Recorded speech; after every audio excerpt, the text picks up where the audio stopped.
آج کا کوئی لبرل ہوتا نا, کہتا ہے ایکچولی ایک آدمی مسافر ہے, ایکچولی رشتہ ملنے کا بھی چانس نہیں ہے. ایک صاحب نے مجھے کہا کہ میں ہاتھ سے اپنی خواہش پوری کرتا ہوں, ایکچولی میں کیا کروں, میری شادی نہیں ہو رہی. مفتی صاحب یہ ٹوپی ڈرامے جو آج کل ڈاکٹروں نے بھی باز لگا دی ہے اس کام پہ لوگوں کو. میں نے کہا میرے بھائی, قرآن مجید میں اللہ کا حکم ہے الا علی ازواجہم, مرد اپنی خواہش بیوی کے علاوہ کسی اور راستے سے پوری نہیں کر سکتا. اچھا مسئلہ حیا کے خلاف ہے لیکن بتانا ضروری ہے, زوجہ سے کے ہاتھ کے ذریعے انسان ڈسچارج ہو سکتا ہے. حیا کے خلاف مسئلہ ہے لیکن یہ بہت پوچھتے ہیں لوگ, کچھ مسائل بولتے ہوئے مجھے خود ایک دماغ پہ بوجھ ہوتا ہے. تو زوجہ کے ساتھ تو یہ جائز ہے, اپنے ہاتھ سے اپنی خواہش پوری کرنے کی شریعت میں آپ کو اجازت نہیں ہے. تو اب خوب سمجھ لو, اللہ تعالیٰ نے مرد کو یہ حکم دیا ہے کہ وہ سوائے شادی کے اس کے پاس اپنی بیوی کے علاوہ اپنی خواہش پوری کرنے کا کوئی راستہ نہیں. اب اللہ آپ کی اس مجبوری کو مجبوری نہیں مانتے کہ ایکچولی میں سفر میں ہوں, میں اسٹڈی کے دوران تو میں ہینڈ پریکٹس سے اپنی خواہش پوری نہیں کروں گا تو میں ڈپریشن میں جاؤں گا. تو بھائی تو شادی کرنا بیٹھ کے. اگر آپ یہ کہتے ہو کہ مجھے رشتہ نہیں مل رہا تو اپنا معیار گراؤ. آپ بولو کہ میرے اسٹینڈرڈ کا نہیں مل رہا تو اسٹینڈرڈ کیا کرو, بولو نا کم کرو. آپ اللہ میاں کا یہ حکم ہے, اپنا اسٹینڈرڈ کیا کرو, آپ کم کرو. یہ بھی قرآن میں ہے, وَمَن لَّمْ يَسْتَطِعْ مِنكُمْ طَوْلًا أَن يَنكِحَ الْمُحْصَنَاتِ الْمُؤْمِنَاتِ فَمِمَّا مَلَكَتْ أَيْمَانُكُمْ. اللہ کہتے ہیں کوئی آزاد عورت شادی کے لیے خاندانی عورت نہیں مل رہی, کسی کی باندی سے شادی کر لو. عرب میں باندی کا لیول بہت کم ہوتا تھا, اور اللہ نے فرمایا ذَلِكَ لِمَنْ خَشِيَ الْعَنَتَ مِنكُمْ, جس کو زنا یا برائی کا خطرہ ہے نا وہ یہ کام کرے. تو کیا مطلب, اللہ کیا حکم دے رہے ہیں, اپنا اسٹینڈرڈ کیا کرو, بولو نا گرا دو. اور یہ اللہ نے مرد میں خواہش نفس مسلط اس لیے کی ہے کہ نہ چاہتے ہوئے بھی شادی کرے. یہ اس لیے نہیں کی ہے کہ ہاتھ سے فارغ ہو کر اپنے آپ کو ٹھنڈا کر لے اور شادی 10 سال کے لیے مؤخر کر لے. یہ تو مسلط کی گئی ہے, کیونکہ شادی کو اسلام نے آپ پہ نہیں چھوڑا, فطرت نے آپ پہ نہیں چھوڑا. ہم اور آپ پہ چھوڑا ہوتا تو ہم 50 سال کے ہو کے بھی نہیں کر رہے ہوتے. جو کام انسانیت کی بقا کے لیے ضروری تھا نا, اللہ نے وہ ہمارے مشورے پہ نہیں. اللہ چاہتے ہیں کہ نسل بڑھے, تو اس لیے یہ چیز اللہ نے مسلط کر دی ہے کہ لوگوں سے اللہ مشورہ نہیں لیں گے کہ ایکچولی آپ کو کرنی چاہیے کہ نہیں کرنی چاہیے.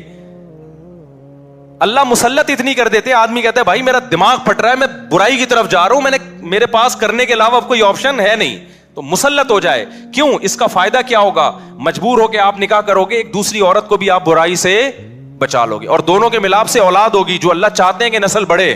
یہ تو فیملی پلاننگ والے کہتے ہیں کہ نہیں بڑھے, لیکن اللہ نہیں مانتا ان چیزوں کو. نہیں آ رہی بات, میرا خیال ہے. تو یہ فطرت نے مسلط کی ہے.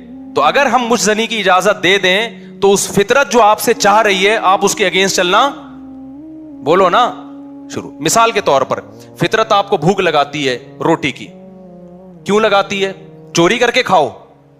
اس لیے نہ چاہتے ہوئے بھی آپ کمائیں, کاروبار کریں یا ملازمت کریں. اس ملازمت کرنے سے کیا ہوگا, صرف آپ کو فائدہ نہیں ہوگا, آپ کے باس کو فائدہ ہوگا, اس کا بزنس چلے گا, اس کے بزنس چلنے سے لوگوں کو فائدہ ہوگا. تو یہ سب چیزیں ایک دوسرے سے کیا ہیں, لنک. آپ کو بھوک لگ رہی ہے, اسلام کہتا ہے آپ حلال طریقے سے کما کے کھاؤ. آپ کہہ رہے تھے میں نہیں کما رہا, جب بھوک لگے گی نا ٹائٹ تو آپ کمانے پر کیا ہوگے, مجبور.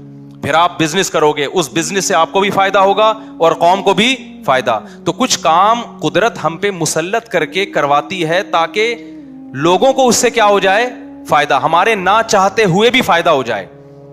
لیکن آپ نے کیا کیا, ایکچولی میرے پاس چونکہ ایک ارننگ کا کمائی کا ٹائم نہیں ہے, میں ایکچولی بہت بزی ہوں, میں بہت بڑا سائنسدان بننا چاہتا ہوں. آج کل ٹوپی ڈرامے جو چل رہے ہوتے ہیں, تو میں اگر کماؤں گا تو پھر ایکچولی تو میں بھیک مانگنا شروع کر دیتا ہوں, یا میں چوری کر کے کھانا. میں کیا کروں بھائی, میں اسٹڈی ہے, کل میرا پیپر ہے یار, میں کماؤں کیا, تو میں چوری کروں گا. چوری کرنے سے کیا ہوگا, پیٹ بھر جائے گا. ڈاکٹر کہے گا کہ آپ کے وٹامن سارے پورے ہو گئے ہیں. جس مفتی نے کہا تھا چوری نہیں کرو, وہ آپ کی صحت برباد کرنا چاہ رہا تھا. جیسے ڈاکٹر جو مزنی نہیں کرتے نا, ان کو یہ کہتے ہیں مفتی لوگوں کے چکر میں نہیں پڑو, یہ تمہیں ڈپریشن کا مریض بنا دیں گے. کوئی بات نہیں, اپنے آپ کو ہاتھ سے فارغ کر لیا کرو, اس سے ڈپریشن کیا ہو جائے گی, ختم. او بھائی, اس سے اس کی ڈپریشن ختم ہوگی, قوم کی ڈپریشن بڑھے گی, عورتوں کی ڈپریشن بڑھے گی. مرد ان سے شادیاں ٹائم پہ نہیں کریں گے. جیسے بڑھ رہی ہے ڈپریشن, وہ بھی زنا کی طرف جائیں گے, وہ بھی ہاتھ سے, اور جو گند ہماری سوسائٹی میں پھیل رہا ہے اور نسل کی کمی کا ذریعہ بنے گی. بہت سارے سائیڈ افیکٹ ہوں گے اس کے. تو فطرت آپ پہ بھوک مسلط کرتی ہے, نہ چاہتے ہوئے بھی آپ روٹی کماؤ, امتحان کو مؤخر کر دو, کیونکہ روٹی کمانے کی فکر ضروری ہے, اس سے دوسروں کو بھی روٹی ملے گی. اس کو بھی بزنس ملے گا. تو فطرت جو بیسک ضرورتیں ہیں نا وہ ہم سے نہیں پوچھتی, وہ ہم پہ مسلط کر دیتی ہے. تو صحیح آدمی ہوگا, صحیح ڈاکٹر ہوگا, وہ کیا کہے گا, یار بھوک لگ رہی ہے نا, پڑھائی کو ایک طرف رکھ, تو ایسا کر, کچھ کما یار, کچھ سائڈ بزنس کر لے. اس بزنس سے پھر قوم کو کیا ہونا شروع ہو جائے گا, فائدہ. اگر فری پھوکٹ میں ملنا شروع ہو جائے تو وہ سارا سیٹ اپ کیا ہو جاتا ہے. تبھی تو میں اس کے خلاف ہوں, یہ جو دسترخوان لمبے لمبے بچھائے ہوئے ہوتے ہیں, امیر غریب کا فرق کیے بغیر کھلا رہے ہوتے ہیں.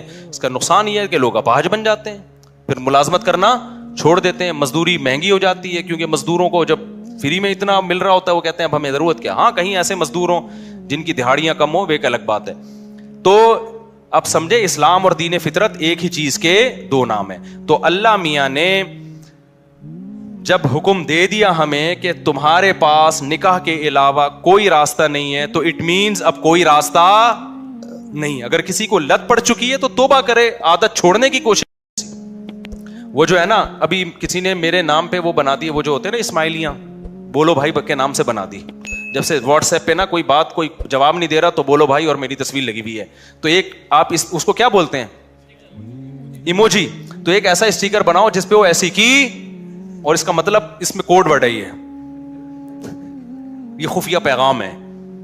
ایسی کی تیسی کا مطلب پتہ ہے کیا ہے, ہم کریں گے 4. طلاق یافتہ سے کرو, بیوہ سے کرو, اپنی عمر سے زیادہ ہے, سمجھ میں آ رہی ہے کر لو. آج کل بھائی نابا کرنے دیں گے آپ کو, بڑی عمر, اپنی عمر سے زیادہ ہے, اپنی عمر سے چھوٹی ہے, بچے ہیں بھائی, بچے ہیں, آپ کو سمجھ میں آ رہی ہے کہ کر لو یار, کوئی بات نہیں, بچے رکھ لو, کیا جا رہا ہے یار.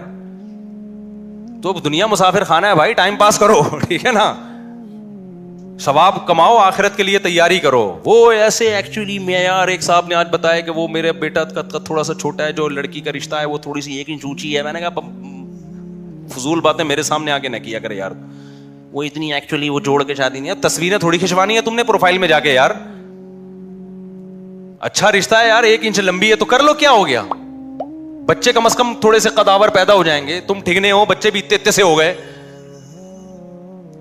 اتنے سے ہو, بیوی بھی اتنی سی آ گئی تو بچے اور چھوٹے.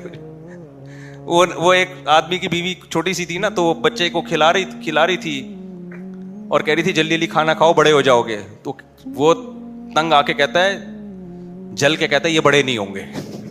کہہ رہے یہ بڑے, کہہ رہے یہ اور چھوٹے ہو جائیں گے. پھر کہتا ہے ان کے ساتھ کے پودے لائے تھا وہ بڑے ہو گئے. یہ حکم بخت اتنے کے. تو اتنا معیار اونچا کر لیا ہے, اتنا اونچا کر لیا ہے, تو چھوڑو یار, اس سوسائٹی کے خول سے نکلو. حقوق سب کے ادا کرو وہ جو اللہ اس کے رسول تمہیں کہہ رہے ہیں. یہ ہم باغی بنا رہے ہیں آپ کو, یہ اچھی والی بغاوت.